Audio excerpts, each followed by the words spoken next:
तौसा शरीफ बोदो मन्ना महकमा माल की मिली भगत 2500 कनाल सरकारी अराजी पर कब्जा माफिया का राज 3500 बोरी गंदम पटवारी मोहम्मद सलीम और कानून गो काजी यूनुस के इमा पर सरकारी अराजी की फसल कब्जा ग्रुप ले उड़ा।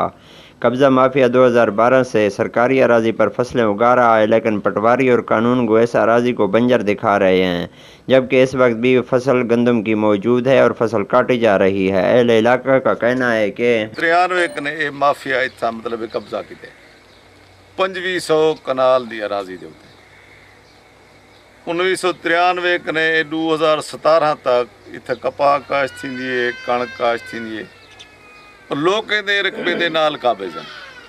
ये गरीब लोग इन सारे मतलब इतना एक न रेत का टप्पा चाह सकते हैं।